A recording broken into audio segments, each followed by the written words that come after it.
Magandang umaga mga kapadadyon vlogs. At nandito nga sila nanay, tatay at mga kapatid ko at isang kaibigan na mula pa sa Manila ay nandito sa bahay. Siya nga pala, pupunta kami sa isang magandang lugar dito sa Cebu City, kung saan nga ipapasyal natin itong mga galing pa ng Mindanao. At ito nga pala yung dinadaanan natin ay ang Lapu-Lapu, Mactan na Cebu City. Papunta tayo sa isang pinakamagandang pasyalan dito sa Cebu City, yun ang Simala. At ito yung madadaanan nating tulay, ito yung lumang tulay dito sa konekto na nagko-connect sa Mactan to Mandawi o to Mandawi City. Ito yung tulay na lumang-lumang tulay na ito pero hanggang ngayon ay buhay na buhay pa rin. So sa araw na ito ay walang traffic. Continue yung ating paglalakbay dito sa Lapu-Lapu papunta doon sa bandang north. Yun ay ang Simala. Sa mga nakakaalam na o sa nakapunta na ng Simala ay sabi nga nila marami na at malaki na ang pinagbago ng Simala. At ito yung kabuuan ng Lapu-Lapu, makikita natin. At dumaan lang pala kami sa underpass at gawa ito ng Japan, itong underpass na ito. Ang ganda lang at sulit talaga. Napakalinis din at mahabang underpass ito. Ang side nito ay per uno. So diyan ay dodoong yung mga lancha, yung mga barko, yung mga papuntang Bohol. Diyan sa ibabaw na yan, sa may left side. At itong mahabang tulay o mahabang underpass pala ay dito nga dinaan ng driver kasi nag-arkila lang kami ng sasakyan kasama yung driver. So mahaba din to at malinis at maganda nga itong underpass namin dinadaanan. At kung mapapansin nyo, ang kinalabasan nito ay yung bagong tulay, yung mahabang tulay, isa sa mga mahabang tulay dito sa Pilipinas, nandito nga sa Cebu, itong CCLIX or Cordova Cebu Link Expressway. Nakadaan na rin tayo dyan at meron na rin tayong vlog dyan. Panoorin nyo na lang kung gaano kaganda ang sa ibabaw. At tuloy-tuloy yung ating biyahe at itong biyahe natin, nandito tayo sa may left side, dagat na. Kumbaga boulevard or seaside. Kaya meron dito yung malaking SM na parang MOA kung sa Manila pa. Ito yung tinatawag nila na SM Seaside. At hindi rin ako masyado nakapasok dyan. Siguro mga isang, dalawa, tatlong beses lang ako nakapasok dyan. Pero nag-ikot-ikot lang din. Kasi malayo din to sa Lapu-Lapu. So SM Seaside, maganda to sa gabi. At maluwang, maganda sa loob. Siguro mas marami na ngayon nag-improve. So tuloy-tuloy yung ating biyahe at pa-shortcut nga itong aming dinadaanan. Siguro bandang Karkar na to. Kasi ang mauna nga, Minglanilla, Naga, San Fernando, Naga, ganun ba yun? Basta hindi ko masyado kabisado. Sa bandang north, south. I mean, south pala to. Ito yung Karkar. Isa sa mga sikat dito ay ang lechon. Pagkain o chicharon.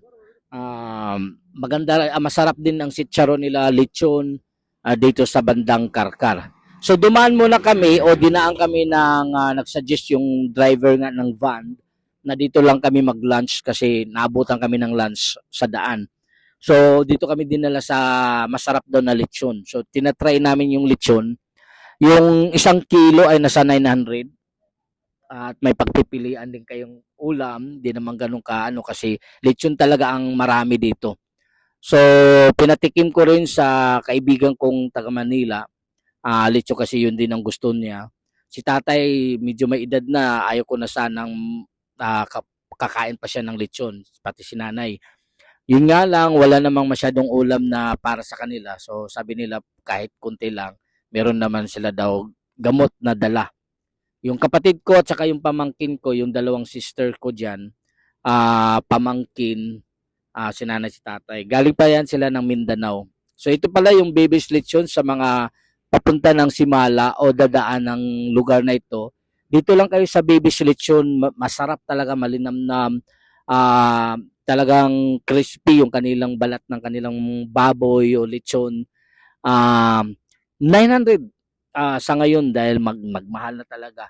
So ito bago lang to na video guys, itong 2026 lang to. At 2 beses o 3 beses din ako nakabalik dito sa Simala, pero sabi nga nila malaki na pinagbago dito sa Simala.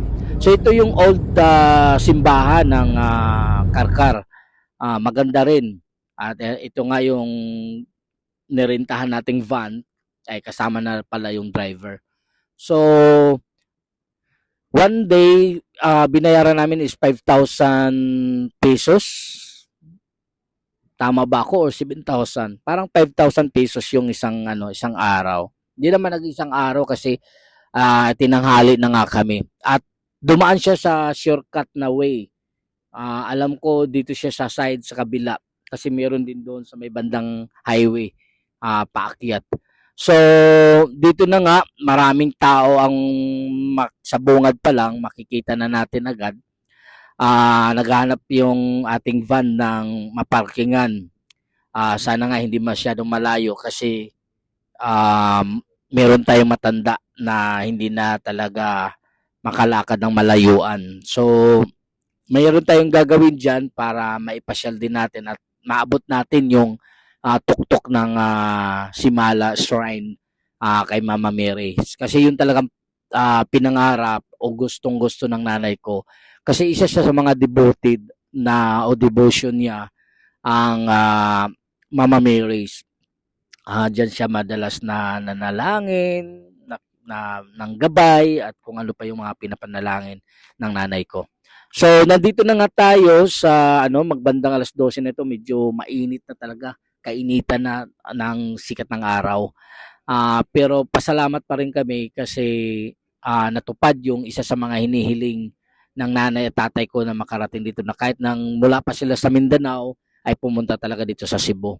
So yun, bumaba na at inaalala ko lang dito talaga o nag-alala lang ako dito kay tatay kasi hindi na masyadong makalakad ng malayuan.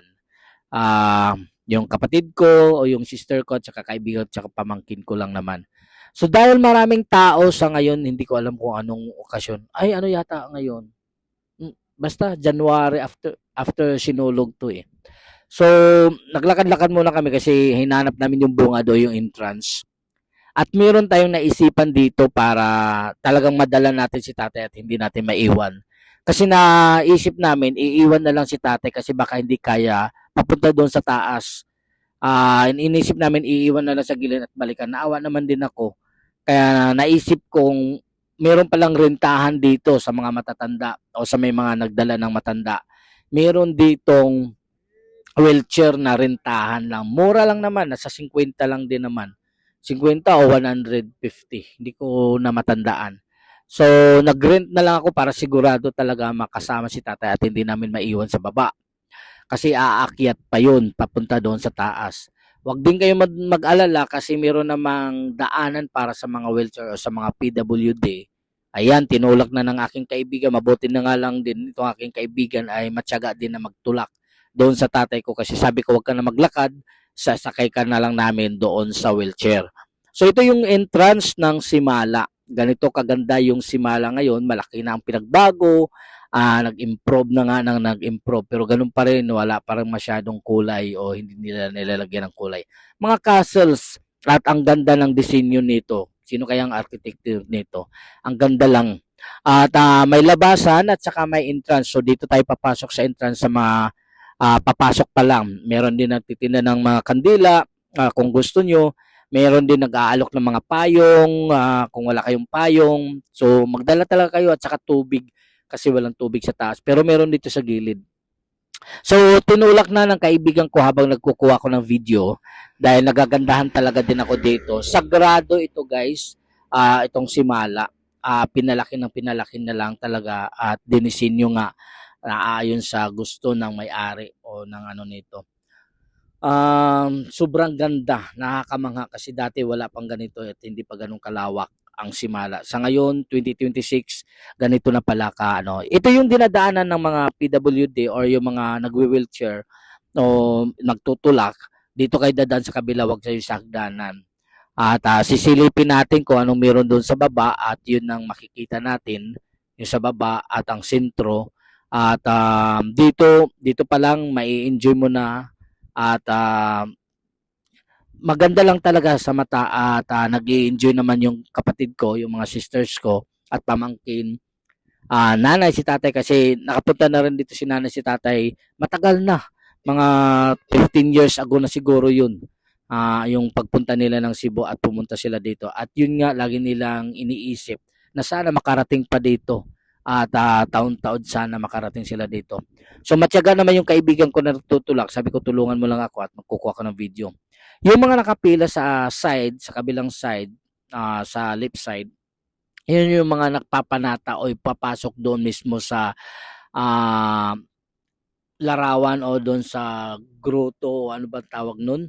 Yung sa Mama Mary's mismo, doon sila yan pipila. Magtsatsaga sila magpipila. Pag devoted ka talaga, hindi mo iniintindi, hindi mo iniinda yung init, yung kasagsagan ng init. Ang mahalaga makarating ka doon sa gusto mong puntahan. At sila nanay, sila tatay, si tatay iiwan lang namin dito sa may bandang bungad. Siguro kami na lang dalawa magbabantay. Si nanay, ang kapatid ko ay pupunta nga sila sa taas kasi manalangin, kung ano pa yung gusto nila talaga hingin sa Panginoon. At ito pala yung nakikita nyo, sobrang ganda. Kung kayo nandito, kung kayo mismo ay nandito sa harapan, sobrang ganda. Yun nga lang, mainit ang panahon ngayon at okay na lang din yun. We love you, Mama Mary. Ayan, September 18 ang ano dito mas maganda kasi talagang birthday ni Mama Mary yun. Tanda ko pa yon. So ito mahabang pila, nagpipila. Hindi ko alam kung paano sila nakasingit si nanay. Siguro nakiusap o ano ba. Kasi hindi ko na sila, hinayaan ko na lang sila na talagang matyaga magpunta doon sa ibabaw, doon sa loob. At lahat dito ay nanalangin nagkakatotoo din talaga at nagtagumpay. May mga panalangin dito na makalakad, may mga panalangin na ah, makapasa ng board exam, mga ganyan, mga milagro. Kasi ito yung lugar nga ay napaka maligro, nagmimilagro o ang tawag doon sa Tagalog, hindi ko rin alam kung paano. At ito, bagong bago na to sa paningin ko kasi hindi naman to tulad ng dati na ganito kalawak, ganito ka ganda. Ang dami ng pinagbago nga itong Simala. Sa mga nagbabalak, ayan, at mga kandila pala yan sa mga nagtapos na ng manalangin at kung gusto nyo magtirik ng kandila, iba-ibang kulay, magkaiba rin yung presyo dyan eh. At ito ay tinitingnan natin yung pinaka-entrance nga at dyan natin nilagay si tatay nagpapahinga. Yung kasama ko napagod din sa pagtutulak kaya dyan lang siya sandal. So habang ako naman ay namamangha at ang dami talagang naniniwala at buhay na buhay pa rin ang pananampalataya ng isang Pilipino, ng ating mga kapwa Pilipino, buhay na buhay pa rin ang kanilang panalangin, ang kanilang pagnanasa sa buhay na makaahon nga at hindi nila nakalimutan o nakaligtaan ang panalangin papapasalamat sa Diyos. At sila nga kahit saang lugar ay nagpunta dito.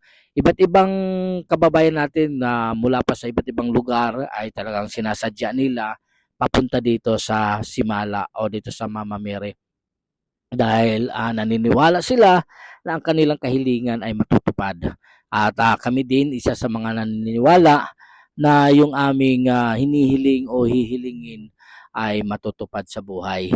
So wala namang talagang kumbaga ang ating kasagutan sa lahat ng ating mga problema, mga pinagdadaanan sa buhay ay sa pamamagitan lamang ng pananalangin at pagtitiwala sa Diyos. Ayan lang naman ang may i-offer natin. Mayroon man tayong problema o wala, lagi tayong mananalangin sa Diyos para gabayan tayo sa buhay. At sinubukan namin dito sa isang castle o sa isang sa ibabaw. By the way, wala naman tong entrance talaga, hindi nagpapabayad at wag lang tayo magdumi o magkalat ng ating mga kung anong ating bitbit. So dito pansin natin dahil sa tinagal na nga at wala pang kulay itong mga balusters, mga statue at meron pa under construction sila, tuloy-tuloy pa rin yung pa rin ang kanilang construction. So ako dito mga year 1995 nandito na ako. Alam ko hindi ganito talaga kalawak o kaganda. Pero sa ngayon, ang laki ng pinagbago. So, sana sa mga kababayan natin na hindi at may balak pupunta dito, ah, puntahan nyo dito. Talagang masisiyahan kayo. At yun nga ay para maiba naman na makikita nyo ang ganda ng mundo, 'di ba? Ang ganda ng Pilipinas. So dito iniisa-isa natin na videohan, at yan po ay by the way pala dito sa Mahal na Berhen o dito sa mga berhen na to, marami iba't ibang klase mula pa sa ibang bansa, lahat na makikita nyo dito mula kung anumang klaseng berhin ang alam nyo, dito makikita nyo lahat at nandito na nga lahat, kinokolekta na nila at dito nila nilagay. At marami kayong mapapansin dito. Yun nga lang talaga nasa baba lang yung pagkain at meron pa silang bagong o under construction na isa pang castle o isa pang ano. So yun lang po ang ating pinunta dito ay yung kagustuhan nga ng ating mga magulang ay pagbigyan natin at ibigay natin yung kahilingan nila. Wag na natin na pag-aksayan pa na ay pag-anuhan pa ng panahon, talagang ibigay at ibuhos natin yung pagmamahal natin sa ating mga magulang. Yun lang, bye-bye!